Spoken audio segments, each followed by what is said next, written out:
everyone, and welcome to Green Healing.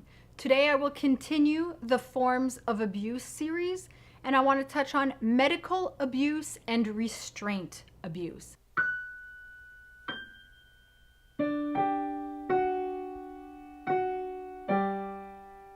Once again, this knowledge can help you along in your healing journey, but is not a substitute for a professional. And if you feel that you are being abused, I highly suggest reaching out to a professional therapist to help you jumpstart your healing journey.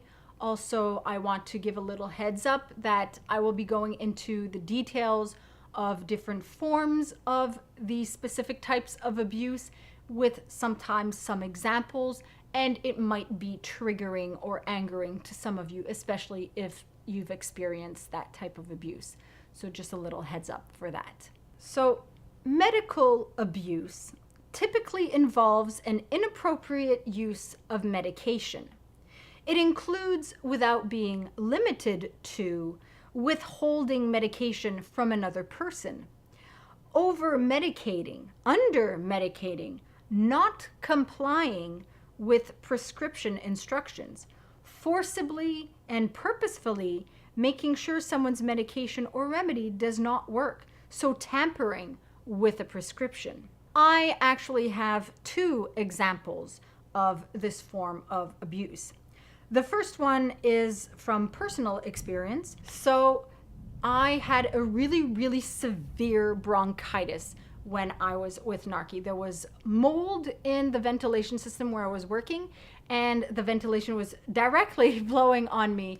And so I had a really severe reaction to that. And so since I can't take medication, I was on a homeopathic remedy, which had helped clear up a lot of my lungs, and it was helping with my breathing and the pain that I was experiencing in my bronchial tubes. And NARCI was preparing dinner, and the thing is with homeopathic remedies, there are certain things that will cancel out. Some remedies, it'll be chamomile. I was taking pulsatilla, so chamomile cancels pulsatilla. Caffeine and mint cancel out. So very strong, potent other herbs and things will cancel out the remedy. I had recently taken it, so it's not like it was in my body, because after 3 days to a week, typically, most homeopaths will tell you 3 days to a week, depending on the remedy, you can take mint or whatever. But it had only been like a day and a half for me. And NARCI knew this. And before he started preparing the supper, he specifically went through what he can't use. And he put mint in the recipe without telling me. So he said, he was like, so mint will cancel out your remedy. And I was like, yes. He's like, okay. So obviously at the time, this did not go ning, ning, ning, ning, ning in my mind of when I tasted the mint and I saw the little mint bits in the goat's cheese. It didn't go ding, ding, ding. He did this on purpose. No, he turned it around with, I took the time to prepare a meal for you. You can't even be grateful. And then again, adding psychological and emotional abuse to it and throwing in some verbal abuse to it. It was so obvious. It was so blatantly, obviously done on purpose. How did I not see it? But this was closer to the end of the relationship, so I was very much subdued, asleep, brainwashed, under his full control, under his thumb. So I had so much trouble figuring out what was what at that time. But today I see, wow, that was so obvious. And that was medical abuse. He canceled out my remedy.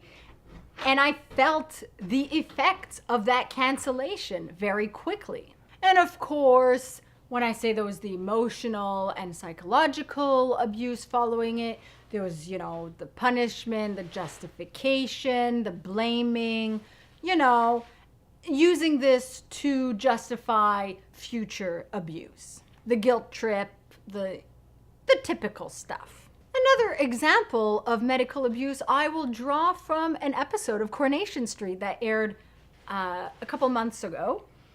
And one of the characters got injured and was in severe pain. Someone else, some other character, decided to help him and supply him with additional painkillers.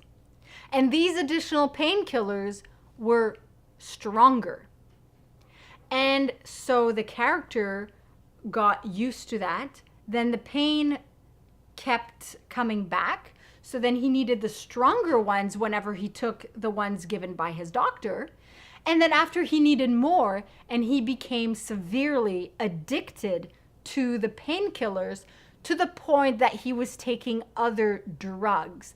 And the character had to go to rehab. The character took heroin. The character took ecstasy. The character took all sorts and even called his addict brother to get a hit. So before going to rehab, that is a form of medical abuse. To manipulate someone to get addicted to their medication or painkillers, to get them needing it so badly that it does more harm than good. So the other form of abuse I'm going to touch on today, as I mentioned, is restraint, which is often described as a form of violence. It includes, without necessarily being limited to, obviously, forced confinement, the use of physical restraints, forcing another to stay in bed. And this is more than stay in bed to cuddle. This is like practically tying them up. This is, like a don't move, don't go anywhere, forcing them to not be allowed to get out of the house. Binding a victim to a chair, a table, a bed, anything, locking a person up to keep them as a prisoner, as captive.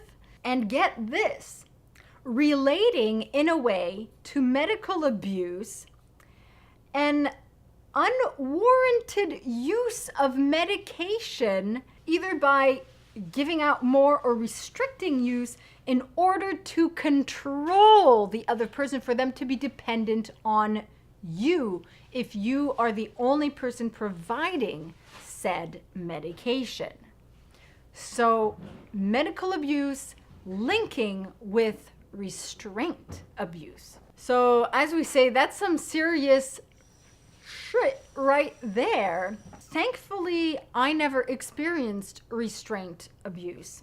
So again, I want to end the episode on a lighter note by reading a capsule of Healing Through Humor, which was about me facing fears and the scary thoughts. Some of the scary thoughts, translating those thoughts into a voice, which strangely enough, in my head, when I hear this fear character, I imagine the voice of Nightmare, who is a demon in the Dragon Age game. So Healing Through Humor, Capsule 6. Dealing with fear. Fear. I am your fear. Me. Please go away. Fear. I am your anguish. Me. Please go away. Fear.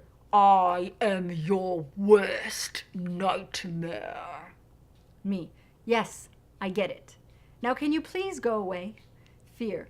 What do you fear the most? Lots of blood, gore. Me. Stop it. I don't want to think about that right now. Fear. Your past, self-reproach, obsession, punishment. Me. I said, stop it. Go away, man.